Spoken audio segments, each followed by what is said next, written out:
Bonjour, bienvenue sur Mac TV, votre chaîne de proximité. Si vous êtes nouveau, n'oubliez pas de vous abonner. Si on olingaka na yo fachite, ozana mutu yo olingaka. Mutu yo olingaka wana vision nini azana ngo pona Congo. Makanisi nini mutu wana akanisaka pona Congo. Mais si nous sommes distraits, vous savez ce qui risque de nous arriver? Mais on va nous faire une guerre ici. Comme en Irak, comme en Afghanistan. Des multinationales vont prendre des pans entiers de notre pays et vont les diriger avec des seigneurs de guerre uniquement pour exploiter nos richesses. Et demain, quand il n'y aura plus rien, on nous abandonnera et nous ressemblerons à la Somalie. C'est ça qui risque de nous arriver si nous ne sommes pas vigilants.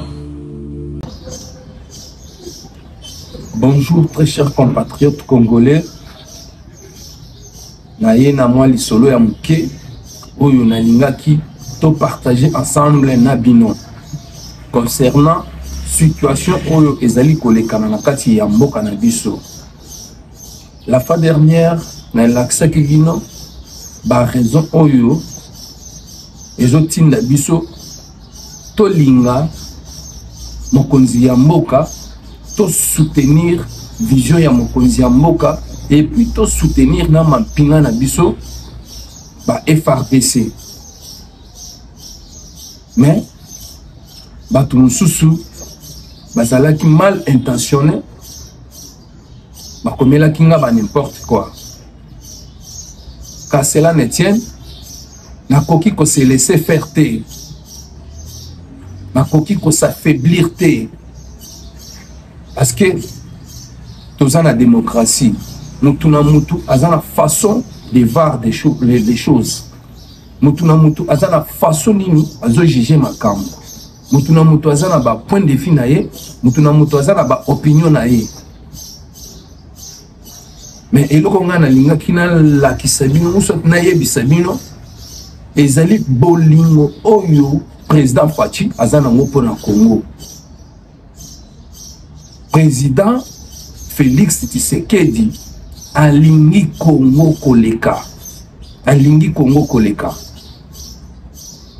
Bokotala na ba image kwete bo yoka makamoni ni président Fachi azali koloba pona Congo. Si mutu olingaka na yo Fachi te, ozana mutu yo olingaka. Mutu yo olingaka wana vision nini azana ngo pona Congo. Makanisi nini mutu wana akanisaka pona Congo. Mutu na yo oyo olingaka. Makambo nini ya malamu akanisaka pona Congo. Akanisaka nini pona Congo ya lobi. C'est pourquoi nazotika bino na maboko ya technique bolanda makambo nini président Fachi a lobi et puis akanisaka pona Congo. Nous sommes détenteurs dans notre sous-sol de près de ou plus de 60% des minerais stratégiques. Ceux qui vont faire l'économie de demain se trouvent ici au Congo. Mais si nous sommes distraits, vous savez ce qui risque de nous arriver? Mais on va nous faire une guerre ici. Comme en Irak, comme en Afghanistan. Des multinationales vont prendre des pans entiers de notre pays et vont les diriger avec des seigneurs de guerre uniquement pour exploiter nos richesses. Et demain, quand il n'y aura plus rien, on nous abandonnera et nous ressemblerons à la Somalie. C'est ça qui risque de nous arriver si nous ne sommes pas vigilants. Mais tout ça demande de la concentration, du sérieux. Si nous ne faisons pas attention, comme je vous l'ai dit, on va nous diviser,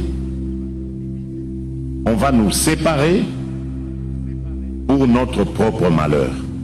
Et nous n'aurons que nos yeux pour pleurer.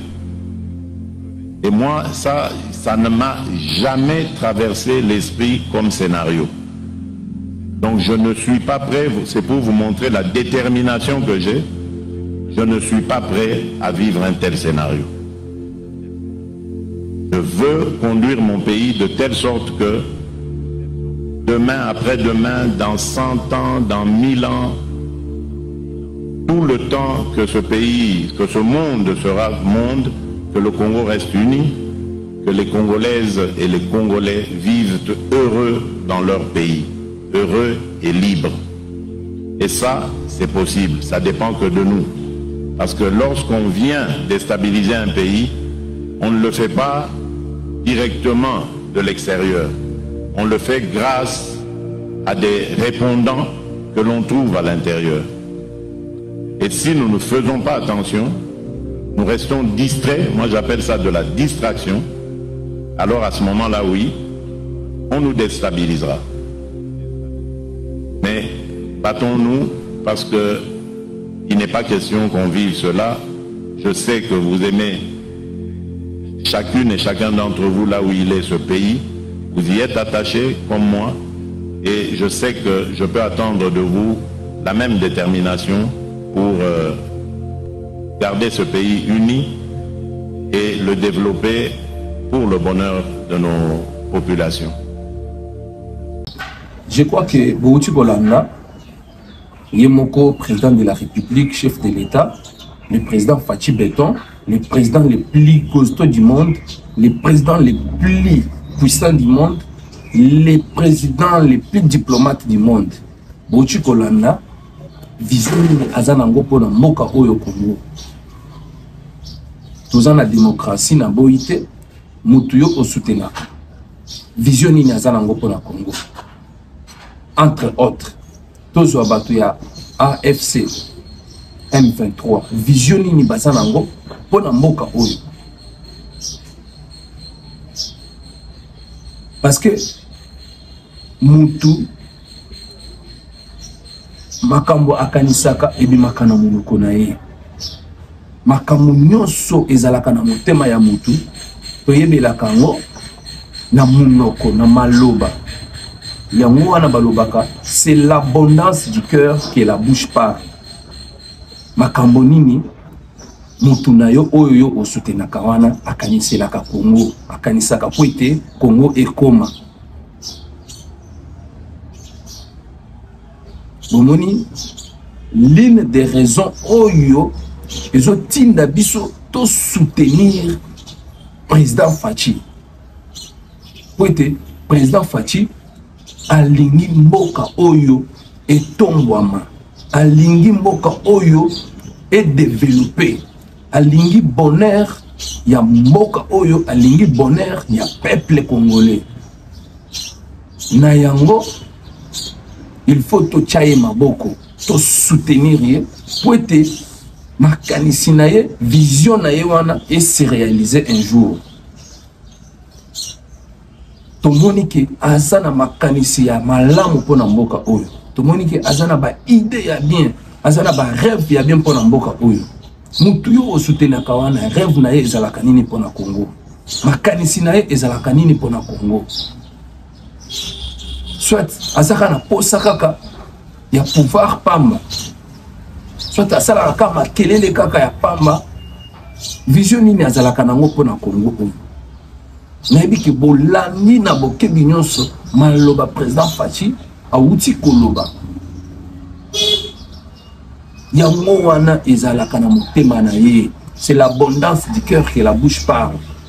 Makambo wana nde ezalaka na motema na ye. Yango wana bango baboyaka pouvoir ya manuki. Parce que balinga ki makila ya Congolais etangate. Basala ki lit na bango ya non violence. Po ete balingi ba Congolais, balingi Congo, baboya ki kotangisa makila ba Congolais, mais batu na bino dino bozo soutenir, bazo tangisa makila ba Congolais, bazo boma peuple congolais. Nde batu bozo soutenir wana. Pana mboka bakosa yo te. Kozala mutu ya ba sentiment te. Kozala fanatique ya mutu te. Kozala tribaliste te. Olinga mutu parce que azaya ekolo na bino. olinga mutu kwete azaya commune na bino, olinga mutu po azaya province na bino, olinga mutu po aza pire bien na yo, asala mabe asala malamu yo na sima na ye. Mboka ekobongana ba ide wana te, mboka ekobongana makambo ya lolenge wana te. Tolinga mutu oyo tomoni ke aza pe na bolingo ya mboka, o aza na ba vision ya bien, o azali na makanisi ya malamu po na Congo ya lobi. Totika ba sentiment ya pamba pamba, totika ba sentiment ya pamba pamba ndeko nanga. Eloko wana nde ezo zongisa biso na sima, na place mboka est développé, biso tozali ko soutenir ba grand frère, tozali ko soutenir ba papa kulutu, ba papa leki, ata baza na vision ya bien te. Mais mboka bakambaka ngo bongo te, totika ba sentiment ndeko nanga. Yo ozolinga mutu kwete akabelaka yo mbongo, mais tango mutu wana kozala na fonction te, akozala na mandat te, lobi na yo siko yo kozala ndenge nini, lobi ya bana na yo kozala ndenge nini. Tamio ko soutenir mutu oyo aza na vision ya musika, parce que la vie continue, la vie esuki kaka awate, vie esuki kaka lelo te, soit kolia esuki kaka lelo te. Lobi okozala na posa kolia, tango mutu wana akozala déjà alongwe na pouvoir, mutu wana akozala retraité, yo vi na yo ekozala ndenge nini. Il faut kolinga mutu oyo azali na vision ya malamu ya kobongisa mboka. Totika ba sentiment ya ekolo na biso, vie na biso, père na biso, famille na nga, bona boye. Totika ba biloko wana. Biloko wana ezozongisa biso na sima. Bo tolanda kaka o ba français ba vivaka boye boye boye boye. Mais il faut qu'on mekola pe ba bizali ya malamu. Ya ba minele. Minele bazo soutenir ba idée ya bien. Bango ozala mutu ya ekolo na bango, ozala mutu province moko na ye état lié te, ye azotala intérêt général ya mboka. Ako soutenir mutu oyo ayena ba idée ya bien. Makambo ebele ya koloba ezali, mais lokola Nzambe azopesa biso vie, prochainement tokoloba na vidéo ezolanda. Merci na batu nyonso oyo bazwi libaku ya kolanda biso.